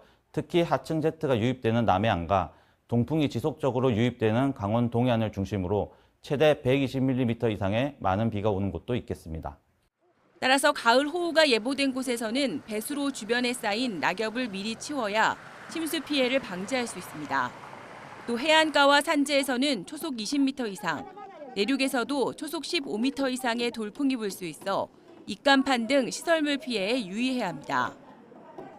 특히 비가 그친 뒤에는 강한 한기가 남하하며 서울 등 내륙의 기온이 한 자릿수로 뚝 떨어지겠습니다. 북쪽에서 내려오는 찬 공기로 인해서 기온까지 급감할 것으로 예상이 됩니다. 때문에 이 도로 살얼음 등 이 교통에 영향을 줄 수 있는 그 위험 기상 요소들도 예상이 되고 있는 상태이기 때문에 또 일요일까지는 바닷물의 수위가 높아지는 대조기가 겹칠 것으로 보여 해안가 저지대 침수 위험이 높아질 전망입니다. YTN 정혜윤입니다. 우리나라 최초로 노벨문학상을 타게 된 소설가 한강이 앞으로 6년 동안 지금 마음속에서 굴리고 있는 책 3권을 쓰는 일에 몰두하고 싶다고 말했습니다. 한강은 오늘 제18회 폰희정 혁신상 시상식에 참석해 통상 작가들의 황금기가 60세라고 가정하면 6년이 남은 셈이라며 이같이 밝혔습니다. 또 노벨위에서 수상 통보를 받았을 때 현실감에 들지 않아 전화를 끊고 언론 보도를 확인하자 그때야 현실감이 들었다며 무척 기쁘고 감사한 일이라 그날 밤 조용히 자축했다고 회상했습니다. 이어 자신의 일상이 이전과 그리 달라지지 않기를 믿고 또 바란다면서 지금은 올 봄부터 써온 소설 한 편을 완성하려고 애써보고 있다고 말했습니다. 이번 보궐선거로 당선된 정근식 서울시 교육감이 임기를 시작했습니다. 일주일에 한 번씩은 현장을 찾아 소통하겠다고 밝힌 정 교육감은 선거 공약 가운데 학습이 부진한 학생을 지원하는 기관부터 먼저 만들겠다고 밝혔습니다. 염혜원 기자입니다. 서울시 교육청으로 출근한 정근식 신임 교육감은 직원들과의 인사로 임기를 시작했습니다. 정 교육감은 매주 한 번씩 현장을 찾아 이야기를 듣겠다고 강조했습니다. 특히 보수세가 강한 강남 3구의 학부모들이 우려하고 있다는 걸 안다며 걱정을 확실히 덜어드리겠다고 말했습니다. 정 교육감은 그동안 공언해왔듯이 조희연 전 교육감 10년의 혁신교육 기조를 유지하겠다고 선언했습니다. 좋은 대학에 가기 위해 공부하는 건 교육의 본질이 아니라는 겁니다. 저는 지난 10년 혁신교육이 근대교육 100년의 적폐를 씻어내는 공교육 정상화 과정이었다고 정의합니다. 저는 혁신교육의 성과를 잊고 다만 그 한계는 과감히 넘어서겠다 이렇게 말씀드리고 싶습니다. 가장 먼저 해결해야 할 과제로 꼽은 것은 교육 양극화 해소입니다. 부모의 재력과 사는 곳 등에 영향받지 않고 필요한 교육을 받을 수 있도록 하겠다고 설명했습니다. 이를 위해 정 교육감은 취임 첫날 학습진단치유센터 건립부터 승인했습니다. 이곳을 통해 학습 부진과 경계선 지능 등의 문제를 가진 학생들을 지원하겠다고 밝혔습니다. 기초학력과 관련되는 그런 학습진단치유센터 계획을 작성하는 그런 사안에 대해서 먼저 손을 대겠다. 한국교원총연합회와 전국교직원노조 등 교원단체들은 교권 보호에 힘써달라고 주문했습니다. 정교육감도 선생님이 안전하게 가르칠 권리를 보장해야 학생들의 학습권도 지켜진다며 교원 처우 문제도 함께 들여다보겠다고 약속했습니다. YTN 염혜원입니다. 서울 아파트값이 3주 연속 비슷한 오름폭을 유지하며 30주 연속 상승세를 이어갔습니다. 한국부동산원이 발표한 이번 주 서울 아파트값은 전주보다 0.11% 오른 것으로 나타나 직전 2주 연속 상승률 0.1%보다 소폭 커진 모습을 보였습니다. 이번 주 수도권과 전국의 아파트값 상승률은 각각 0.07%와 0.02%로 서울과 같이 0.01%포인트씩 커졌는데 지방은 지난주 마이너스 0.02%에서 이번 주 마이너스 0.03%로 하락폭이 다소 커졌습니다. 사회적 고립 상태로 살다가 숨을 거두는 고독사가 4년 연속 증가해서 지난해 하루 10명꼴인 3,661명을 기록했습니다. 보건복지부는 한국사회보장정보원을 통해 실태를 조사한 결과 고독사 사망자가 최근 5년간 연평균 5.6% 늘었다고 발표했습니다. 성별로는 남성이 84%로 여성의 5배가 넘었고 나이별로는 60대가 31%, 50대 30%, 40대 14% 순이어서 5, 60대 남성이 고독사에 가장 취약한 것으로 분석됐습니다. 클럽에서 흔히 유통되는 마약류 케타민을 미국에서 대량으로 몰래 들여와 유통하려 한 혐의가 있는 일당이 붙잡혔습니다. 한 번에 6만 명 가까이 투약할 수 있는 분량을 판매하려다가 구매자로 위장한 경찰에게 곧바로 덜미를 잡혔습니다. 유서현 기자입니다. 붉은색 가방을 든 남성이 검은색 승용차에 올라탑니다. 차량 안에는 마약을 사는 척 경찰이 기다리고 있었습니다. 판매책을 잡고 보니 가방에는 케타민 1.7kg이 있었습니다. 가방에만 40억 원 상당 5만 7천 명, 추가 압수한 물량까지 따져보니 모두 6만 명이 동시에 투약할 수 있는 양이었습니다. 케타민은 주로 클럽에서 광범위하게 유통돼 오랫동안 골칫거리로 꼽혀왔습니다. 그런데 경찰이 조사해보니 피의자들은 미국에서 이 케타민을 몰래 들여온 것으로 확인됐습니다. 총책과 유통책 모두 미국에서 잘못된 인연을 맺었습니다. 해외 총책과 지속적으로 연락을 시도했었습니다. 해외 총책으로부터 케타민을 좀 대량 처분하고 싶다라고 연락이 와서 저희들이 이제 매수자로 가정하고 위장 거래를 진행했던 겁니다. 게다가 주범 가운데 한 명은 필로폰을 밀수입한 혐의로 이미 검찰에서 적색 수배가 내려졌던 것으로 파악됐습니다. 경찰은 유통책 등 3명을 구속하고 이들에게서 마약을 구매한 11명도 붙잡았습니다. 경찰은 해외 총책에 더해 필리핀으로 도주한 국내 총책에 대해서도 인터폴 적색 수배 조치하고 추적 중입니다. YTN 유소연입니다. 연세대 수시 논술 시험 문제 유출 논란이 이어지는 가운데 수험생 사이에도 문제가 유출된 정황이 있다는 주장이 나왔습니다. 문제 유출 논란과 관련해서 응시자와 학부모의 집단 소송을 추진하는 A씨는 시험지를 일찍 배부해 문제가 된 고사장에서 시험 시작 30여 분 전에 한 수험생이 다른 고사장에 있는 수험생에게 휴대전화로 일부 문제 정보를 전달한 것으로 확인했다고 밝혔습니다. A씨는 문제를 전달한 수험생이 이 같은 사실을 직접 밝혔다며 문제 내용을 전부 공유한 건 아니더라도 유출에 해당한다고 말했습니다.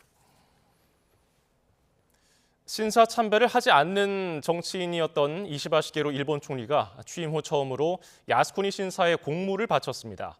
우리 정부는 성명을 내고 깊은 유감을 표명하며 과거사에 대한 진지한 반성을 거듭 촉구했습니다. 도쿄 김세호 특파원입니다.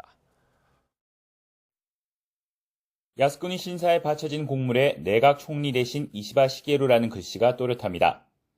가을 대제사를 맞아 이시바 총리가 처음으로 마사카키라고 불리는 공물을 복납했습니다. 総理は私人の立場でマサカキを奉納されたものと理解しており、政府として見解を申し上げる事柄ではないと認識いたしております。 이시바 총리는 취임 전에는 공물도 한 번도 보내지 않았습니다. 이번에 공물을 보낸 것을 두고 오는 27일 중의원 총선에서 우익 표심을 의식했다는 해석이 나옵니다. 기시다 전 총리 역시 신사 참배 대신 공물만 복납해왔습니다. 일본 현직 총리가 야스쿠니를 참배한 것은 2013년 아베 총리가 마지막이었습니다. 일본 참의원 의장과 후생 노동상도 야스쿠니 신사에 공물을 바쳤습니다.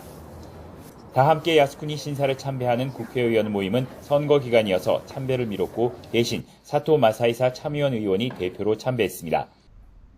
우리 정부는 깊은 실망과 유감을 표명하고 일본 새 내각의 책임 있는 지도자들의 과거사에 대한 겸허한 성찰과 진지한 반성을 촉구했습니다. 이런 가운데 이시바 총리는 북한에 납치된 일본인 피해자 가족과 처음으로 만나 북일 정상 간 대화 의지를 밝혔습니다. 개국적인 판단으로 서로의 생각을 솔직히 말하는 것이 매우 중요하다고 말했습니다. 피해자 가족들은 도쿄와 평양에 연락사무소를 설치하는 것에는 시간만 허비할 뿐이라며 반대 입장을 분명히 했습니다. 도쿄에서 YTN 김세호입니다. 휴대전화를 보며 철길을 건너던 남성이 열차에 거의 치일 뻔했다가 가까스로 피해 목숨을 건졌습니다. 현지 시간 지난 15일 새벽 6시 반쯤 아르헨티나 부에노스아이레스에 있는 기차역에서 한 남성이 휴대폰을 보며 걷고 있습니다. 남성이 철길을 건너려는 순간 빠른 속도로 열차가 들어왔는데 남성은 열차에 치이기 직전에 뒷걸음질 쳐서 큰 충돌을 면했습니다. 내일은 추위를 부르는 가을비가 내립니다. 내일 새벽까지는 제주도에만 오락가락 비가 이어지겠지만 출근길 무렵에는 남부와 충청 곳곳으로 비가 확대하겠고 낮이 되면 대부분 지역에서 비가 내리겠습니다. 가을비지만 양이 많습니다. 시간당 30mm 안팎의 강한 비와 함께 영동에는 120mm 이상, 경남 남해안에도 100mm가 넘는 호우가 쏟아지겠고 그 밖에 다른 지역에도 80mm 안팎의 많은 비가 내리겠습니다. 여기에 돌풍과 벼락도 동반되는 만큼 피해 없도록 각별히 주의해 주시기 바랍니다. 내일 아침 기온은 서울이 17도, 대전 16도, 광주 18도, 대구 16도로 오늘보다 1도에서 3도가량 높겠습니다. 반면 낮 기온은 서울이 20도, 대전 22도, 광주 24도, 대구 22도로 오늘보다 2도에서 6도가량 낮아지겠습니다. 비는 모레 오전에 서쪽 지방부터 점차 그치겠고 비가 그친 뒤 기온이 큰 폭으로 떨어지면서 휴일에는 올가을 가장 추운 날씨가 찾아올 전망입니다. 날씨 정보였습니다.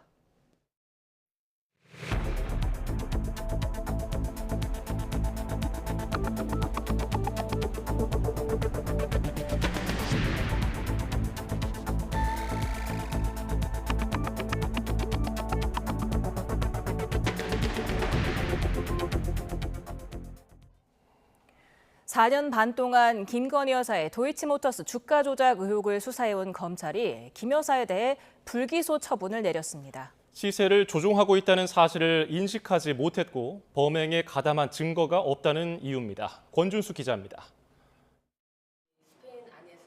4년 넘게 진행된 김건희 여사의 도이치모터스 주가 조작 연루 의혹 사건이 무혐의로 마무리됐습니다.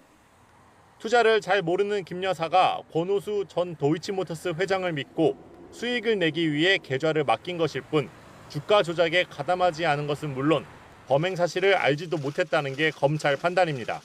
시세 조정 범행을 인식 또는 예견하면서 계좌 관리를 위탁하거나 직접 주식 거래를 하였다고 보기 어려워 검찰이 주가 조작에 연루됐다고 의심했던 김 여사 계좌는 모두 6개. 법원은 이 가운데 3개가 시세 조종에 동원됐다고 봤습니다. 검찰은 이 3개 계좌에서 이뤄진 거래 가운데 일부가 권 전 회장의 연락을 받고 이뤄진 걸로 의심했지만 연락 내용이나 김 여사의 인식 등을 확인할 증거가 없다고 밝혔습니다. 또 권 전 회장이 주가 조작 사실을 숨기고 단순히 매도를 권유했을 가능성도 큰 만큼 김 여사가 범죄를 인식하고 있었다고 보기도 어렵다고 설명했습니다. 항소심에서 방조 혐의 유죄를 선고받은 또 다른 전주 손모 씨와 김 여사는 상황이 다르다고도 강조했습니다.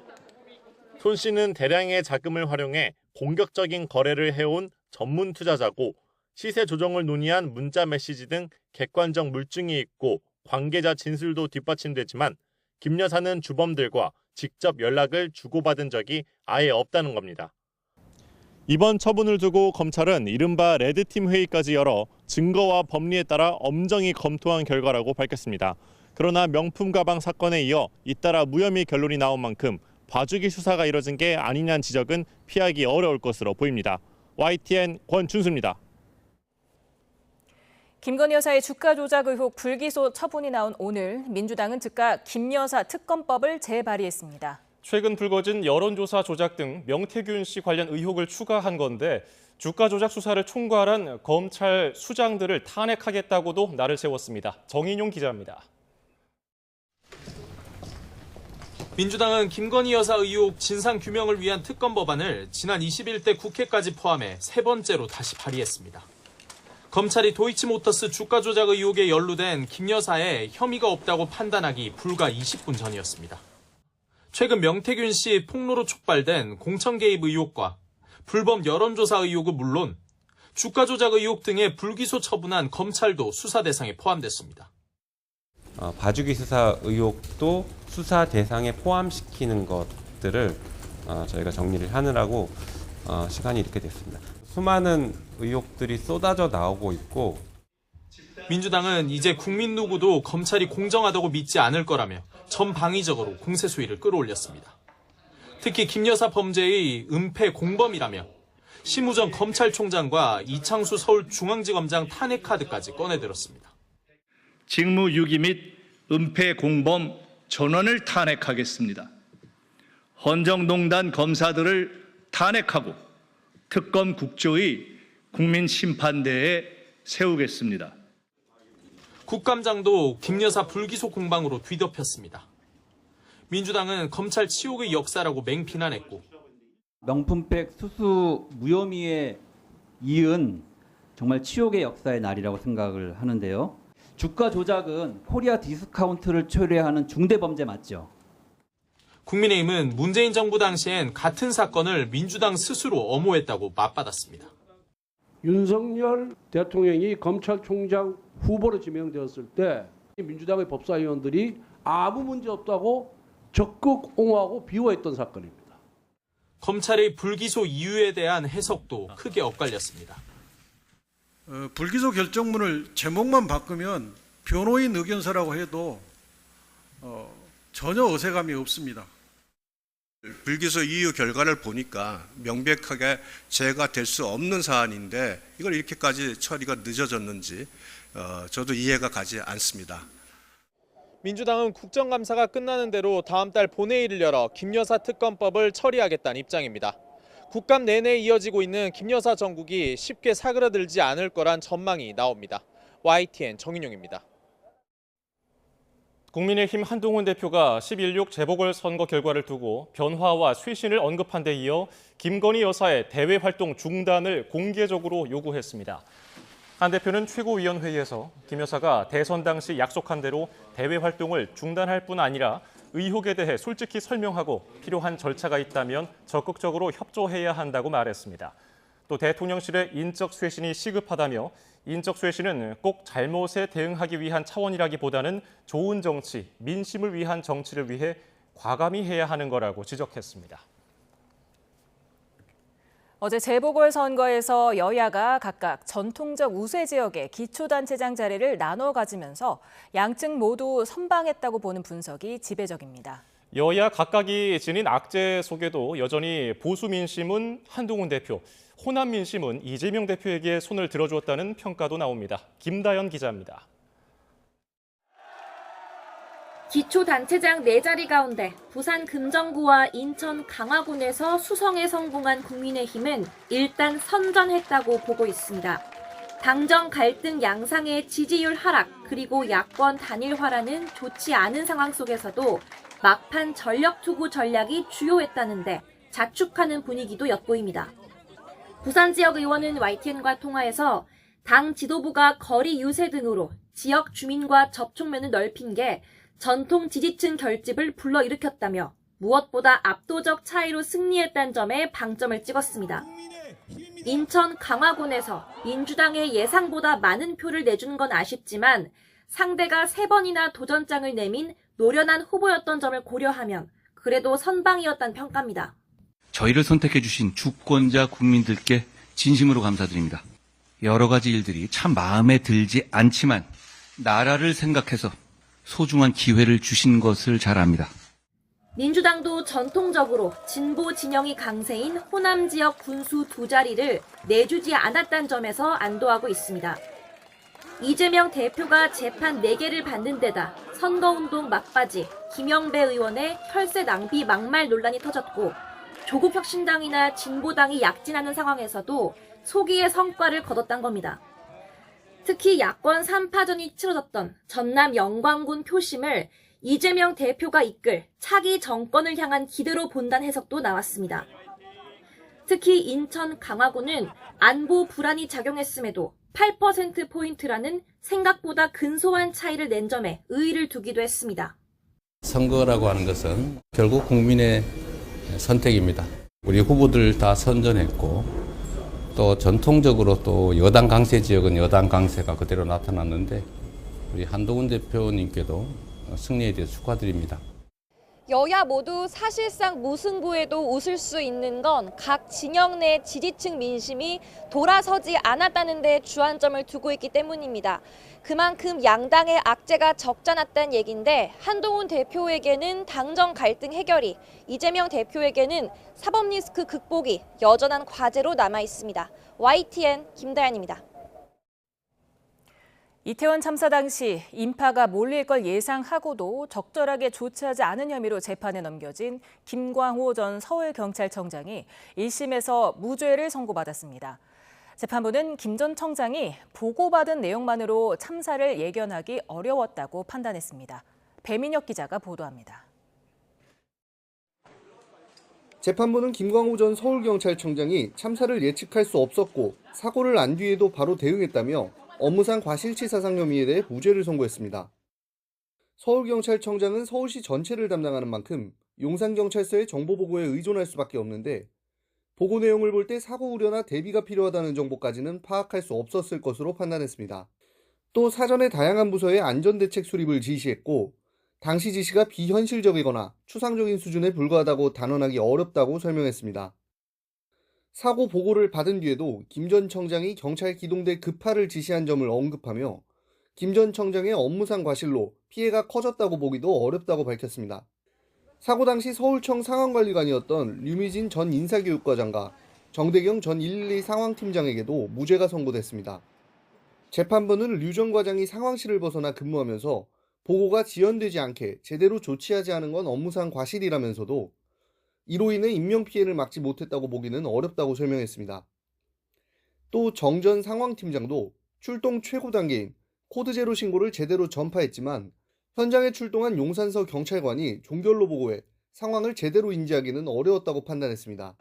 앞서 법원은 역시 업무상 과실치사상 혐의로 재판에 넘겨진 박희영 용산구청장에게는 안전계획 수립 등의 의무가 없다며 무죄를, 이임재 전 용산서장에게는 사고 예견과 대응에 대한 법적 책임이 있다며 금고 3년을 선고했습니다. YTN 배민혁입니다. 서울청 관계자 3명에게 1심에서 무죄가 선고되자 유가족은 납득할 수 없다며 반발했습니다. 이태원 참사 유가족협의회와 시민대책회의는 재판부가 재난 예방과 대응에 책무를 다하지 않아 159명을 죽음에 이르게 한 책임자들에게 면죄부를 줬다며 강하게 비판했습니다. 또 국민의 생명과 안전을 지키는데 공직자로서의 책무가 얼마나 무거운지 사회 구성원에게 숙고할 기회를 저버렸다며 검찰에 즉각 항소를 요구했습니다. 서울의대 교수들이 앞서 정부가 의대 증원의 근거로 들었던 3개 연구를 분석한 뒤 정부를 향해 자의적 왜곡을 멈추라고 촉구했습니다. 서울의대 서울대병원 교수 비대위는 3개 연구 모두 적용하는 가정과 시나리오에 따라 같은 연구 모형 안에서도 추계 결과가 크게 달라질 수 있다고 분석했습니다. 이 때문에 연구 저자들도 자신들의 연구 결과를 2,000명 증원의 근거로 해석해서는 안 된다고 말했다고 덧붙였습니다. 대통령실은 의대 증원 2,000명에 대해 교육에 부담을 주지 않으면서 할 수 있는 가장 안전한 숫자이자 실현 가능한 숫자라고 재차 강조했습니다. 대통령실 고위 관계자는 2035년에는 2만 명 이상 의사가 부족할 것으로 예상해 4,000명을 증원해야 대비할 수 있다면서도 2,000명 증원으로 결정한 배경에 대해 이같이 설명했습니다. 북한이 대내 매체에서 김일성 주석을 기리는 주체 연호 사용을 중단한 정황이 파악됐습니다. 북한 노동당 기관지 노동신문은 지난 12일 밤부터 지면과 홈페이지에 담화나 기사를 실으면서 주체 연호 없이 2024년만 기재하고 있습니다. 통일부 당국자는 올해부터 보여온 김정은 독자 우상화의 하나로 보인다고 평가했습니다. 북한 쓰레기 풍선 살포와 도로 폭파 등으로 긴장감이 높아진 가운데 납북자 가족 단체가 다음 주 전단 살포를 예고했습니다. 전후 납북자 피해가족연합회는 납치된 가족 소식지 보내기 행사를 진행하기 위해 이달 말까지 경기도 파주 임진각 근처 국립 6.25 전쟁 납북자 기념관 앞에 집회 신고를 냈다고 밝혔습니다.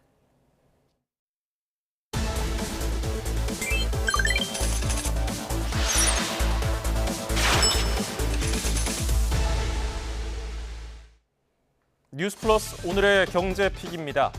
요즘에 도로에 이륜차 정말 많죠. 지난달 기준 등록된 이륜차만 224만 대가 넘는데요.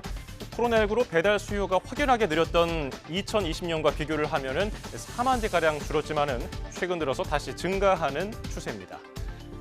이륜차가 많아지면서 관련 교통법규 위반 건수도 늘었는데요. 그런데 크기가 작고 뒤에만 달린 현행 이륜차 번호판으로는 적발이 어렵다는 지적이 나오고 있습니다.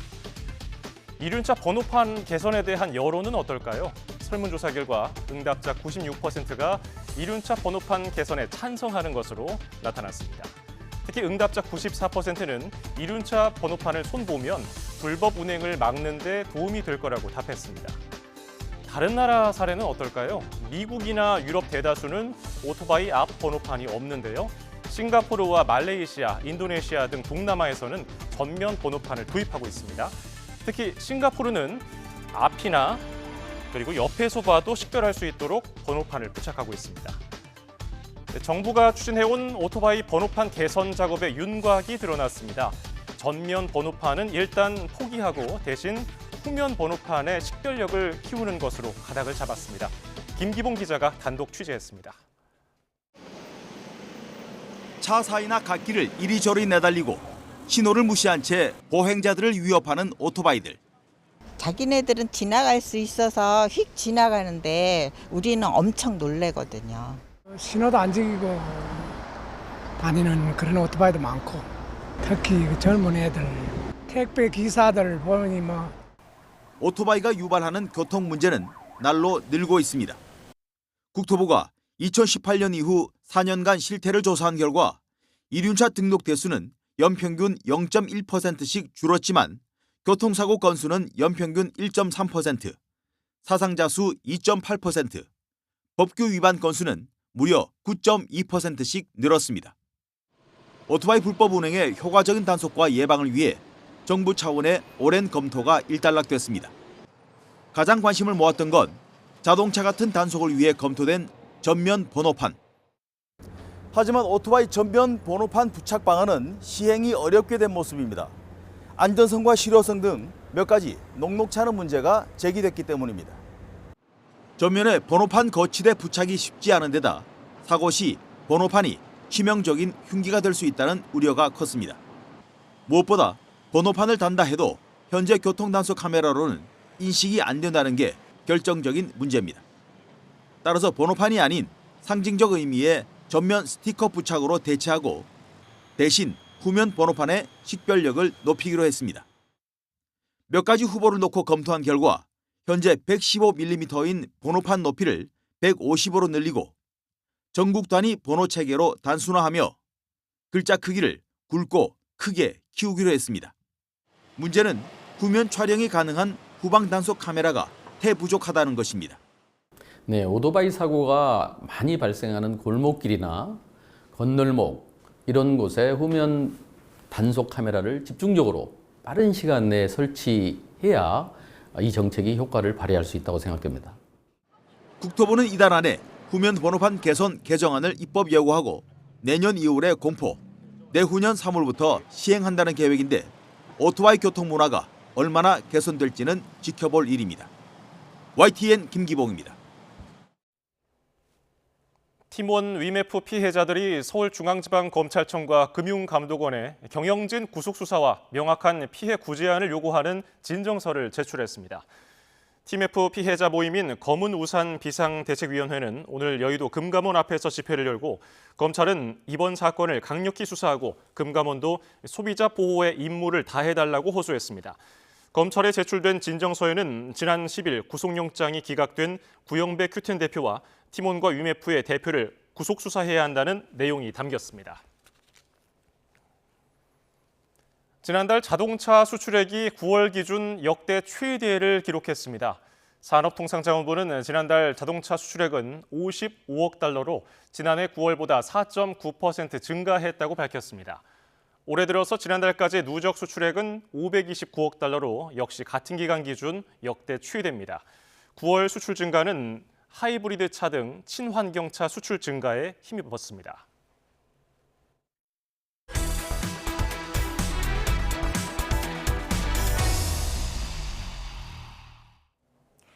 노벨문학상 수상 발표 이후에도 묵묵히 집필 활동에 집중해오던 한강 작가가 처음 공개적으로 소감을 밝혔습니다. 앞으로도 달라지는 것 없이 책 속에서 독자들을 만나고 싶다며 예순이 되기 전까지 앞으로 남은 6년 동안 책 3권을 쓰는데 몰두하고 싶다고 전했습니다. 송재인 기자의 보도입니다. 한강 작가가 노벨문학상 수상 일주일 만에 공식 석상에 섰습니다. 노벨상보다 20여일 전 수상자로 선정된 포니정 혁신상 시상식에 참석한 겁니다. 쏟아지는 관심이 여전히 부담스러운 듯 취재진을 피해 조용히 식장에 들어선 한 작가는 노벨상 소감으로 말문을 열었습니다. 수많은 축하를 받은 지난 일주일이 특별한 감동으로 기억될 거라면서도 책으로 둘러싸인 고요한 세계가 깨지지는 않기를 바랐습니다. 저의 일상이 이전과 그리 달라지지 않기를 저는 믿고 바랍니다. 저는 제가 쓰는 글을 통해 세상과 연결되는 사람이니까 지금까지 그래왔던 것처럼 계속 써가면서 책 속에서 독자들을 만나고 싶습니다. 짤막한 노벨상 소감 이후로는 작가 생활에 대한 설명을 이어갔습니다. 술도, 카페인도, 여행도 없는 일상에서 가장 좋아하는 건 쓰고 싶은 소설을 마음속에서 굴려보는 시간이라며 나지막이 미소 지었습니다. 떠오르는 대로 조금 써보기도 하고 쓰는 분량보다 지운 분량이 많은 만큼 지우기도 하고 제가 쓰려는 인물들을 알아가기 위해 여러 방법으로 노력하는 과정을 중요하게 생각합니다. 그렇게 글을 굴리고 써온 지 올해로 30년. 작가들의 황금기라고 하는 60까지 남은 시간 동안 집필에만 힘쓰고 싶다며 목표도 밝혔습니다. 몇 년 동안은 지금 마음속에서 굴리고 있는 책 3권을 쓰는 일에 몰두하고 싶습니다. 다른 쓰고 싶은 책들이 생각나면서 어쩌면 살아있는 한 언제까지나 3권씩 앞에 밀려있는 상상 속 책들을 생각하다 제대로 죽지도 못할 거라는 불길한 예감이 들지가 않습니다. 한 작가는 현재 쓰고 있는 신작을 내년 상반기까지 내놓고 싶다는 바람을 전했습니다. 집필을 마친 뒤에는 오는 12월 노벨문학상 시상식을 앞두고 자신의 문학 인생을 담은 소감문을 쓰는데 집중할 것으로 보입니다. YTN 송재인입니다. 금융감독원에 대한 국정감사에서는 김건희 여사의 주가 조작 의혹 사건에 대해 검찰이 불기소 처분을 내린 걸 두고 여야 간 공방이 이루어졌습니다. 이복현 금감원장은 불기소 처분에 대한 입장을 묻는 야당 의원 질의에 금감원이 검찰이 이첩한 사건이 아니라 입장을 밝힐 위치에 있지 않다고 답했습니다. 류완홍 기자입니다. 김건희 여사의 도이치모터스 주가 조작 의혹 사건에 대한 검찰의 불기소 처분은 국회 정무위원회의 금융감독원 국정감사에서도 화제가 됐습니다. 야당 의원들은 검찰 치욕의 날이라며 검찰을 몰아세웠고 여당은 국감에서 정치 공세를 하지 말라며 맞섰습니다. 정말 치욕의 역사의 날이라고 생각을 하는데요. 도이치모터스 주가 조작 사건의 핵심 피의자이고 공범이 아니라 사실상 주범으로 보이는 김건희 여사에 대해서 불기소 처분을 이렇게 한 날입니다. 제가 생각할 때 검찰 치욕의 날은요. 이재명 대표 수상 검사들 탄핵해서 그 검사들 청문회에 세운 날이 검찰 치욕의 날이라고 생각하는데 어떻게 생각하세요? 이복현 금감원장은 금감원의 입장을 묻는 야당 의원 질의에 이같이 답했습니다. 제가 답변할 위치에 있지 못하고 말씀드리는 거는 일반론적인 얘기긴 하지만 심지어 오늘 발표된 내용에 대해서도 지금 우리 천 의원님 말씀 주신 걸 보고 처음 권모 씨 이런 얘기를 처음 들은 거라서. 반면 이복현 금감원장이 오락가락 발언으로 금융시장에 혼선을 초래한 점과 TMF 사태와 관련한 금융당국의 감독 소홀에 대해선 여야가 한 목소리로 질타했습니다. 기준금리는 한국은행이 정하고 은행금리는 우리 금감원장이 정한다는 뉴스 보셨죠? 비판 뉴스. 단도직적으로 좀 묻겠습니다. 이 200억 원 지금 어디에 갔습니까? 이거 소재 파악이 됐습니까? 결과적으로는 별도 예치 자금이 제대로 용도대로 안 사용된 걸로 저희도 보고 있습니다. 티몬이 별도 예치자금 200억 원을 어떤 용도로 어디에 썼는지는 금감원이 검찰과 협조해 파악 중이라고 이 원장은 답했습니다. YTN 유환홍입니다. 이복현 금감원장은 우크라이나 재건 테마주로 주목받은 뒤 주가 조작 의혹이 불거진 삼부 토건에 대해 조사하고 있다고 밝혔습니다. 이 원장은 국정감사에서 삼부 토건 주가 조작과 관련해 조사할 의향이 있느냐는 김현정 더불어민주당 의원 질의에 이같이 말했습니다. 그러면서 한국거래소에서 이상거래 심리 결과가 넘어왔다며 이것 자체가 조사 시작의 실마리가 되기 때문에 조사하고 있다고 설명했습니다. 오늘 대전 고등검찰청에서 열린 국회 법사위 국정감사에서는 전주지방검찰청에 문재인 전 대통령 옛 사위의 타이 이스타제 특혜 채용 의혹을 수사를 둘러싼 여야의 공방이 이어졌습니다. 이성윤 더불어민주당 의원은 박영진 전주지검장에게 검사가 서 씨 노모에게 19번 문자 메시지를 보냈다고 하는데 이건 스토킹이라며 수사받는 사람의 심정을 헤아려 보라고 말했습니다. 반면 송석준 국민의힘 의원은 확인된 내용에 대해 엄정한 수사를 해달라고 했고 박 검사장은 이에 뇌물죄 성립 여부와 관련한 여러 직간접 사실에 대해 철저히 수사하겠다고 말했습니다. 충청북도 국정감사에서는 오송 참사 대응을 놓고 야당 의원들을 중심으로 질타가 이어졌습니다. 참사 당시 김영환 충북도지사의 행적을 두고선 날선 공방을 벌이기도 했습니다. 보도에 김기수 기자입니다. 오송 참사 희생자들을 추모하는 묵념으로 시작된 충청북도 국정감사. 야당 의원들을 중심으로 오송 참사 당시 충청북도의 대응을 놓고 날선 비판이 이어졌습니다. 사고 당일 금강 홍수통제소 재난문자 받고도 미호천 수위도 확인하지 않았습니다. 도로사업소도 마찬가지입니다. 지금 보신 것처럼 충북도청은 도대체 한 것이 없습니다. 특히 참사 전날 많은 비로 비상대응 단계가 발령된 상황에서 김영환 충북도지사의 서울 방문과 참사 당일 뒤늦게 현장에 도착한 점과 관련해서는 설전이 오갔습니다. 충북 도소간 지하차도에서 참사가 나서 7명 사망했다는 보고가 올라갔는데 옥상까지 쭉 둘러보시고 직원들하고 점심으로 짜글이 드시고 그러고 나서야 현장에 가보셨다. 도민이 희생됐다는 얘기를 듣고 제가 거기를 가지 않고 딴 거를 가는 그런 무책임한 도지사라고 어떻게 생각을 하십니까? 여당 의원들은 희생자들의 피해 회복을 위해 노력이 필요하다면서도 같은 재난이 반복되지 않도록 대책 마련을 강조했습니다. 오송 참사는 정말 국민적인 아픔입니다. 그래서 과거에 잘못한 것은 반성하고 책임질 일이 있으면은 책임을 져야죠. 그렇지만 또 앞으로 어떻게 해나가야 되는지 그것도 이제 우리가 헤쳐나가야 될 문제 아니겠습니까? 국정감사를 방청한 오송 참사 유족들은 책임을 회피하려는 모습이 실망스러웠다고 지적했습니다. 책임을 인정하는 그런 모습을 바라고 왔는데 끝까지 무책임하게 일관하는 모습을 보고 정말 좀 개탄스럽습니다.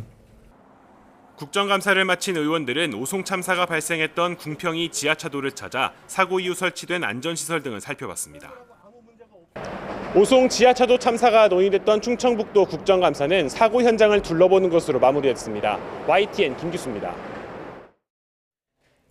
현직 경찰관이 3억 원 상당의 압수물을 빼돌렸다가 붙잡힌 지 며칠 만에 이번에는 다른 경찰관이 보이스피싱 수사 도중 압수한 현금을 훔친 혐의로 긴급 체포됐습니다. 압수물 관리 체계에 허점이 있다는 지적 속에 경찰은 뒤늦게 증거물 관리 현황을 전수조사하겠다며 대책 마련에 나섰습니다. 이현정 기자의 보도입니다. 경찰은 서울 용산경찰서 형사과 소속 김모 경사를 긴급 체포했습니다. 김 경사가 보이스피싱 수사 업무를 하면서 압수해 창고에 보관하던 현금 뭉치 가운데 일부를 몰래 빼돌린 정황이 파악된 겁니다. 경찰은 김 경사를 즉시 직위 해제하고 사건 경위를 조사하고 있습니다. YTN 취재 결과 김 경사는 최근 강남경찰서에서 3억 원 압수물 절도 사건이 적발된 것을 보고 훔친 돈을 되돌려 놓으려다 덜미가 잡힌 것으로 전해졌습니다. 앞서 서울 강남경찰서 소속 정모 경사도 3억 상당의 압수물을 빼돌리다 체포됐습니다. 범행 적발될 거라고 생각 못했습니까? 범행은 혼자 계획한 건가요? 투자 실패 손실 메우려고 했던 거 맞습니까? 정 경사는 수사과 소속이었을 당시 압수물 관리 업무를 했는데 이때를 전후로 범행을 저지른 것으로 전해졌습니다. 바코드 등 식별 장치를 건건히 붙였는데도 경찰 기강회의로 인해 압수물 관리에 커다란 구멍이 뚫린 겁니다. 압수물을 관리하는 사람이 따로 있잖아요. 각자의 어떤 크로스 체킹을 통해서 좀 관리를 좀 더 강화해야 되지 않을까 생각이 들어요. 도둑도 아닌 다름 아닌 경찰 손에 그것도 경찰서에 보관하던 압수물이 잇따라 털리자 경찰청은 뒤늦게 증거물 전수조사에 나서겠다고 밝혔습니다. YTN 이현정입니다. 부산 낙동강변 개발 제한 구역에서 20년 넘게 불법으로 운영된 강아지 번식장이 적발되었습니다. 400마리가 넘는 개가 비위생적인 환경에 놓여 있었는데 번식장 운영자의 소유권 포기에 따라 모두 구조됐습니다. 차상은 기자입니다. 녹슨 철창에 갇힌 개들이 사람을 발견하고는 지저댑니다. 바닥에는 배설물이 가득하고 파리떼가 들끓어 깨끗한 곳이라고는 찾아볼 수 없습니다. 한쪽 구석에는 대형견의 뼈와 털 가죽이 누워있는 모습으로 남아 있습니다. 부산 강서구에서 적발된 강아지 불법 번식장입니다. 개들의 건강 상태도 좋지 않습니다. 제대로 서지 못하는 리트리버, 양쪽 시력을 모두 잃은 것으로 보이는 소형견을 비롯해 성인 남성 주먹보다 큰 종양을 배에 달고 있는 비글도 있습니다. 여러 마리 있다 보니까 관리가 안 되다 보니까 이렇게까지 클 때까지 방치가 된 거죠. 조기에 치료를 받아서 치료가 될 수 있는 질환인데.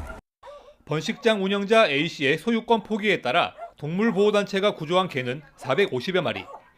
반려견으로 인기가 높은 품종견이 대부분입니다. 견주가 운영한 사육장입니다. 개발 제한구역에 세워진 불법 건축물로 확인됐습니다. 2020년에 처음 단속돼서 그 이후로 이제 시정 명령 고발 조치 그리고 이행 강제를 부과하고 있습니다. 번식장을 25년간 운영했다는 A씨는 2, 3년 전부터 경매장에서 강아지를 받아주지 않아 어려움을 겪어왔다고 주장합니다. 먹고 살아야 되는데 중성화 수술 해버리면 먹고 살 길을 찾고 있는데 중성화 수술 해버리면 안 되죠. 최근에 이루어진 거래 기록을 확인한 동물보호단체는 A씨가 운영하는 다른 가정 번식장을 통해 강아지 판매가 이뤄졌을 가능성이 크다고 보고 동물보호법 위반 등으로 A씨를 경찰에 고발할 계획입니다. 여기 개들을 그쪽 이름으로 다 출하를 시킨 겁니다. 불법으로. 그래서 그런 신분 세탁을 그렇죠. 했다고 표현을 하는 저희가 신분 세탁 특갈이라고 하는데 그런 걸 이제 경매장에서도 분명히 알았을 건데 눈 감아줬다는 거. 부산시와 강서구는 강아지 불법 번식장과 도축장이 더 있을 것으로 보고 조사에 나설 계획입니다. YTN 차상입니다.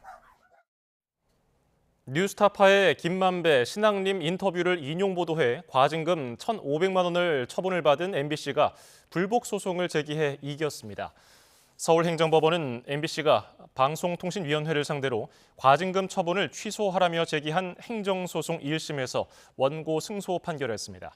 재판부는 방통위법의 입법 목적 등을 고려할 때 방통위 2인 체제에서 제재를 결정한 것은 의결 정족수 요건을 충족하지 못한 거라고 판단했습니다. 이 같은 법원 판단을 두고 방통위는 대응책 마련에 나섰습니다. 방송통신위원회는 사건 판결문을 받은 뒤에 내용을 분석해서 적절히 대응하겠다는 공식 입장을 밝혔습니다. 방통위는 지난해부터 2인 체제에서 여러 안건을 의결해왔습니다. 5% 안팎 성장 목표 달성을 위해 부양책을 쏟아내고 있는 중국이 이번에는 부동산 시장을 정조준했습니다. 돈이 마른 건설 현장에 340조 원을 추가로 수혈하고 주택 100만 채 재개발 계획도 내놓았습니다. 베이징 강정규 특파원입니다. 뒷담한 콘크리트 구조물이 흉물처럼 방치돼 있습니다. 한때 중국 부동산 업계 1위였다가 디폴트에 빠진 컨트리 가든의 아파트 건설 현장입니다. 중국 당국은 이런 시공 현장 가운데 회생 가능성 있는 곳들을 선별해 자금을 수혈하고 있습니다. 이른바 화이트리스트 대출입니다. 올해 초부터 지금껏 427조 원 넘게 투입됐는데 연말까지 340조 원 더 늘리겠다는 발표가 나왔습니다. 所有房地产合格的项目都争取纳入白名单，应进尽进，应贷尽贷。 낡은 주택 100만 호 재건축 계획도 내놨습니다. 앞서 주택담보대출 이자를 0.5%포인트 낮추고 계약금 비율을 15%로 줄이겠다는 부양책의 연장선입니다.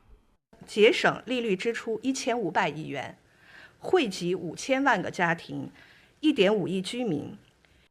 집값이 바닥을 쳤다는 광고 문구들, 실제 국경절 연휴 기간 부동산 시장은 들썩였습니다.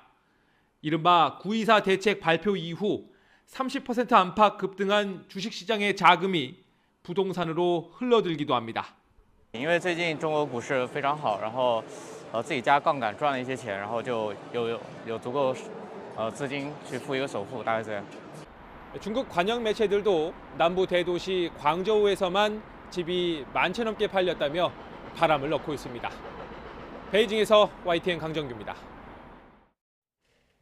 오현규와 배준호 등 차세대 공격수들의 가능성을 확인한 축구대표팀 홍명보 감독이 세대 교체에 속도를 내고 있습니다.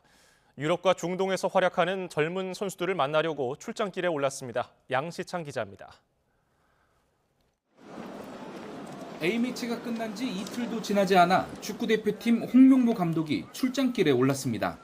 감독이 부임하자마자 유럽을 다녀온 지난 7월 이후 두 번째 출장으로 이번에는 젊은 선수들을 두 눈으로 직접 확인하는 게 주 목적입니다. 홍 감독의 점검 대상 1호는 2003년생 이영준입니다.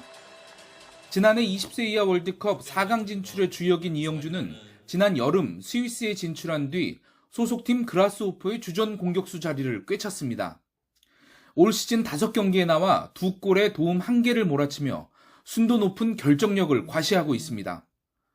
홍명보 감독이 보는 앞에서 이영준이 활약을 펼친다면 이달 A매치에서 골을 신고한 오세훈, 오형규와 더불어 최정방 공격수의 풀은 더욱 넓어집니다. 홍 감독은 프리미어리그 브렌트퍼드에서 뛰는 20살 중앙수비수 김지수까지 지켜본 뒤 아랍에미리트로 넘어갈 예정입니다. 2022년 홍 감독과 함께 울산에서 K리그 우승 트로피를 들어올린 원두재는 수비형 미드필더와 센터백이 모두 가능해 활용도가 높고 이미 대표팀 경력이 많은 권경원도 아직 확실하게 답을 찾지 못한 수비 라인의 대안으로 꼽힙니다. 다음 11월 달에는 또 어떤 선수가 그 자리에 있을지는 뭐 지금 미리 말씀드릴 수는 없지만은 모든 선수들이 다 그 포지션에 있는 선수들이 다 경쟁을 해야 되겠죠. 다음 달 A매치를 한 달 앞두고 서둘러 출장길에 오른 홍 감독이 월드컵 진출과 세대 교체라는 두 가지 목표를 향해 젠걸음을 옮기고 있습니다. YTN 양시창입니다. 네, 방금 들어온 소식입니다. 전 세계 유행 중인 H5N1형 조류 인플루엔자가 국내에서 처음으로 검출됐다는 소식이 들어왔습니다. 환경부가 지난 14일에 경기도 용인 청미천에서 원앙을 정밀 진단했는데요. 고병원성 H5N1형 조류 인플루엔자 바이러스가 최종 확인됐다고 밝혔습니다. 전 세계 유행 중인 H5N1형 조류 인플루엔자 국내 첫 검출 소식 속보로 전해드렸고요. 이어지는 뉴스에서 관련 소식 자세히 전해드리겠습니다. 뉴스 1분 뒤에 이어집니다.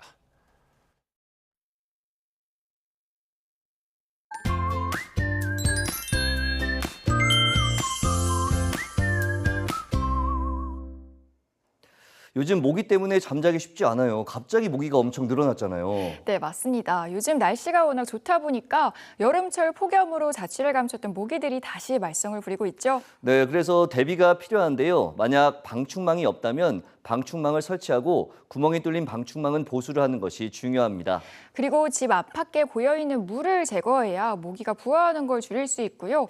모기가 후각이 발달한 만큼 깨끗이 씻고 자는 것도 도움이 됩니다. 그리고 향이 강한 화장품을 피하고 모기의 특성상 벽면에 붙어서 쉬는 경우가 많기 때문에 잘 때는 벽면에서 떨어져서 자는 것이 좋겠습니다. 이번에는 내일 날씨 알아보겠습니다. 요즘 예년보다 온화한 가을 날씨가 이어졌는데요. 내일 오전부터는 전국에 가을 호우가 쏟아지면서 날씨가 급변하겠습니다. 네, 우선 구름이 이불 역할을 하면서 출근길 기온은 오늘보다 높겠지만 낮에는 비바람이 불며 서울 기온이 20도에 머무는 등 오늘보다 2도에서 6도가량 낮아지겠습니다. 비의 양은 영동에 최고 120mm 이상, 남해안에 최고 100mm 이상이 쏟아지겠고요. 그 밖의 지역에도 최고 80mm 안팎의 제법 많은 비가 오겠습니다. 또 돌풍과 벼락을 동반한 시간당 30mm 안팎의 강한 비가 쏟아지겠습니다. 피해 없도록 각별히 주의해 주시기 바랍니다. 비는 주말인 모레 오전에 서쪽 지방부터 점차 그치겠고요. 비가 그친 뒤 북쪽에서 찬 공기가 내려오면서 휴일 아침에는 올가을 들어서 가장 추운 날씨가 찾아올 전망입니다. 지금까지 날씨 캔버스의 고은재, 김수현이었습니다. 뉴스플러스를 마칩니다. 시청해주신 여러분 고맙습니다.